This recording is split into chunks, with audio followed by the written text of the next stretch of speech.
SoJO 104.9. Friends, welcome to YouTube. Thanks for watching today.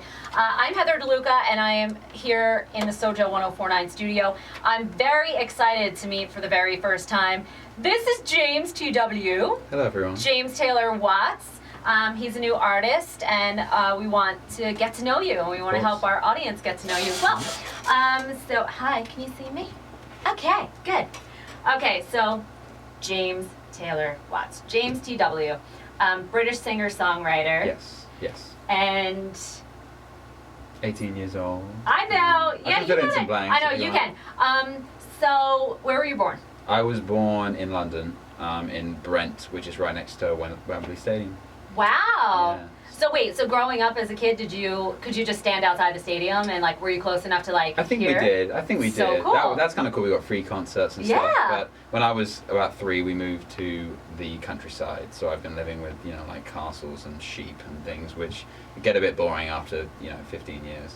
Do you tend to sheep? Do you sing to them? I don't. I've never really sung to sheep. Try. They don't really appreciate it that much. So I don't think you're giving the sheep enough yeah, credit. you know what? I should try again. I should try again. So I really want to obviously bring some awareness to the audience about your song When You Love Someone, because it's incredibly special. But tell me about your mom and dad. Sure. What did they do when you were growing up? So first of all, my mum and dad are happily married, which kind of contradicts what people think about the song. Sure. But growing up, my dad named me after James Taylor. That's why my name's James Taylor Watts. And when I started a YouTube channel, the reason I became James TW was because when you search James Taylor Watts, all that would come up with James Taylor videos. So that's why the name ended up changing. But they've been so supportive just of me doing my thing, music, and they've been very passionate. Just anything that I've been passionate about, or my brother and sister have, they just support that. So they've been wonderful. So you have 2 siblings? 2, yes. Are you the oldest? I am the oldest, yes. Oh, good. That's okay. very nice. So obviously your parents were huge James Taylor fans to name you after him. Who were some of your musical influences? Were you very subject to listening to artists from the 70s? Not necessarily. Okay. I think James Taylor was a standout. I do love kind of older soul singers. I love Bill Withers. I love. You're talking my language. Otis Redding, Donny Hathaway, those guys. But also, I'm a big fan of the modern John Mayer, Ed Sheeran singer-songwriter as well. So I think I'm trying to cross a lot of those genres into my music. I don't know if you know who Jamie Lawson is. Yes, I do. Your voice reminds me a lot of him. Oh, thank you. Actually, when I heard this, I was like, oh, I can almost hear Jamie singing this. That's crazy. So, you came and brought your music to the world via YouTube, which is how a lot of artists sort of get exposed these days. Right. There have been countless times I've connected with many record companies that they're introducing me to somebody who's got 1 million views on YouTube, right. and he's selling out shows, she's selling out shows because she has 5 million followers on YouTube. Why? And I guess I should say, when did you feel like you were at a place with your music to want to then put it out there in the world to share it with people? Well, I think I started my channel when I was 12 years old. And to me, it was just kind of a cool idea to have a YouTube channel. It was less about kind of trying to build this big fan base, and it was more just like a fun thing that I could show my friends when I next go into school. So Damien Rice, Cannonball was my first cover, and it's not up any longer. I took it down because my voice was breaking at the time, and I didn't really know, so I sounded very husky, and it wasn't the best cover in the world. But it was the beginning, and then over time, I continued to do my favorite covers of my favorite artists, and started putting some originals up too, and generally was building this kind of online fan base.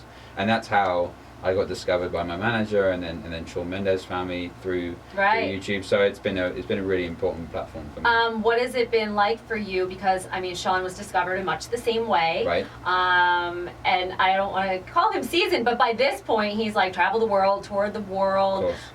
He just had his first headlining tour, which did really well. What did it mean to you to get his endorsement, and how did that all happen? So the way it happened was I was in New York. I was meeting with some record labels trying to get a deal, and And then one morning I wake up and my Twitter mentions is going absolutely crazy because he tweeted out that he'd been watching my channel and he found me very inspirational, and just a really, really nice kind of tweet like that, nice shout out. And I thought it was really going to die there. I thought that was it. And then he ended up kind of direct messaging me and he wanted to meet up. So I went and I played for him. I played for his label as well at their offices. And I ended up signing with that label, and I'm with them today. And I just came off that tour, Sean's first headline world tour. We did it together, and it was just a wonderful experience. I built a lot of confidence being in front of lots of different audiences. Yeah.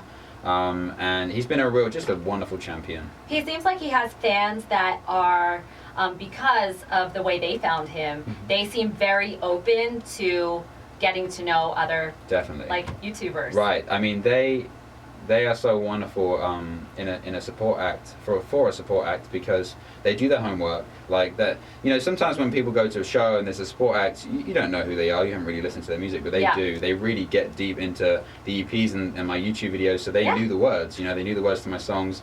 And the good thing is they get there super early as well. Sometimes a bit too early, maybe, like day before, camping out type thing. So it means when I go on stage, the venue is pretty much packed, and that's all I could really ask for as the support act. So, like, have you seen some of these shows with Sean where you get off stage and you go to check your Instagram or your Twitter and you've got like 1,000 followers? Yeah, there was a few shows like that. Must be really cool. It was, it's cool, but at the end of the day, the more followers I get isn't making me a better musician or a better songwriter. So it's great to build up that following, but at the same time, my mind is like focusing on writing better songs and becoming a better musician. And we're going to make a segue here, the industry term, to make a great first impression, which is thank you. The Wonderful. name of your first collection of songs. Yeah, which is great. First impressions, I love that for new artists. I think that says it all. And we're talking about the song When You Love Someone, and as you mentioned, you do not come from a broken home, but I think we all know people that do. I think growing up we all saw friends going through situations where their parents are breaking up. You're adolescents specifically, you're at a place where you're trying to find yourself, and then you're trying to understand and figure out what's going on in your household. You've got parents that are trying to work out their stuff while protecting and not knowing what to say to the kids. So can you tell me what was the inspiration behind the song? Because I think, for me, it's one of the most poignant songs like I've heard in a really long time, because it's so relatable, and I think people are going to perk up when they hear the lyrics and say, wow, I've lived that, or I know somebody. Right. So maybe it could help people explain their situation to other people. So. Right. I mean, so where the song came from was a few years ago, I used to teach kids how to play instruments. I played drums, piano, guitar, so it was whichever one they wanted to learn, really. And there was one boy, he was 11 years old, and I found out his parents were getting divorced, but he didn't know it was going to happen yet. And the first thing I thought was, how are they going to explain it to him in a way that he could understand, and in a positive way? And I wanted there to be a song that he could listen to that would make him feel a bit better about the situation, but also maybe make him realize that what's happening is for the best. So that's really where the song came from. And I'm not sure if he's heard it. I haven't brought it to his attention, but what I do know is that people who are going through the same thing have heard the song and tweeted me, messaged me saying that it's helping them in their situation, which is a wonderful feeling. Thank you for writing it, and really I have to applaud your label for pushing this forth as the single that kind of really introduces you to people, because I do think it's important. I know that when I listened to it the first time, I was just in my office just kind of doing things, going over new music like I did, and probably from the second or third lyric I stopped what I was doing and I just kind of closed my eyes and listened to it. Sure. Kind of stops you like that. Thank so you. Please do check out James TW. The song is called When You Love Someone. You mentioned, the covers that you do on YouTube. That's kind of what got you noticed. But at a time where your voice was changing, what song did you find became harder for you to sing? And what song did you all of a sudden open up to a range where you're like, I can sing that? That's a really good question. I think one of the hardest songs I've tried to sing as a cover was Here by Alessia Cara. That song, just so many words, and I really respect her live, being able to do that. I found that incredibly difficult to sing, so big up to Alessia. You gotta really dig down deep. You do, yeah. You need a lot of breath. You gotta take to get in, through those verses. Yeah, I mean, I'm quite a petite boy, but I have to get a big belly to sing that song. And then I guess only in the last year have I really grown comfortable with singing high, was singing in falsetto, and I think it's just living with your voice in the same way a sportsman might discover the thing that they're best at or a new thing that they're good at, and then they try it on the pitch and it works, you know. And on Sean's tour, falsetto was something that I started to do a lot more because, first of all, the audience respond well to it. His type of audience love it when a guy sounds like a girl, you know. I don't know. It's like the Justin Timberlake, Adam Levine type of thing. Right. There's just something, the way the female brain is hardwired, that we just like, we perk up and then we scream and then the guys scream and I don't know. It just all clicks. For whatever reason. It feels good because you get that response from them. But obviously, like, my voice is quite low speaking wise, so I was always a bit afraid and thought that wasn't for me, doing that. So so now I feel comfortable with that. And When You Love Someone does have a tiny bit of that high voice at the end of it. So what song do you still like to cover? So one of my favorite songs to cover.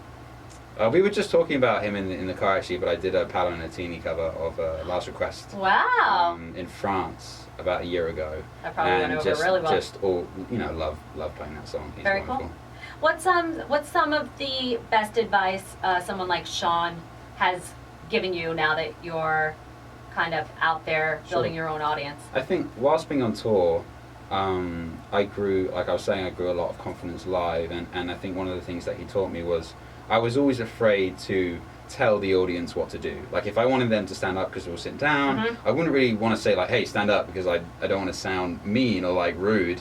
I was always worried about that. And when I watched him do it, he'd just tell them. He's like, hey, guys, stand up. Hey, clap. Jump up and down, whatever you want to do. And it was the confidence that, and I realized that they're there to have a good time. They're there to get involved too. And he made me realize, like, if you want them to do that, just tell them to do that. It's your show. Be the captain, right? Of course, be the captain of the ship. So that was one of the biggest things I think he taught me, and I've taken forward into my life playing. So obviously you're here in the States now. You've been traveling a lot on tour.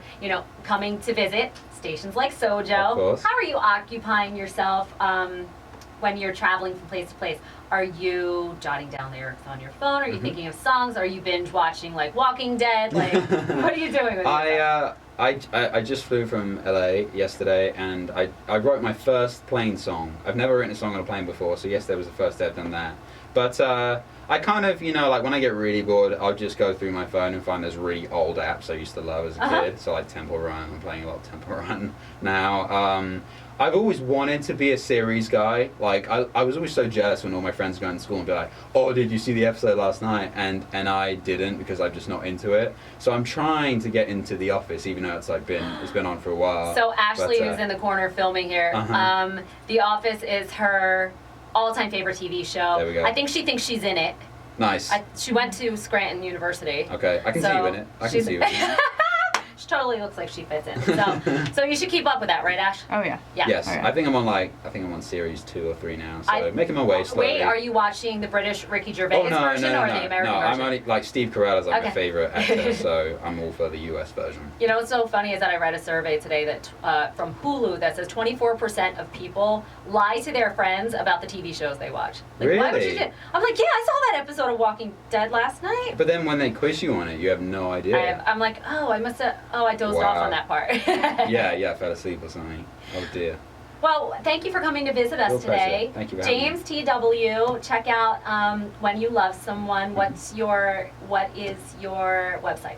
My website, well, everyone can follow me at James TW Music on Twitter, Instagram, Facebook, all those good things. And send me a message saying what you think of the song and the EP. Okay, and of course, let us know that you want to hear it on SoJO 104.9. You can make a request via SoJO1049.com or call the studio, toll free at 800-586-1049. Will you play us a little bit of it? I would love to. Okay, thanks, James. Thank you very much.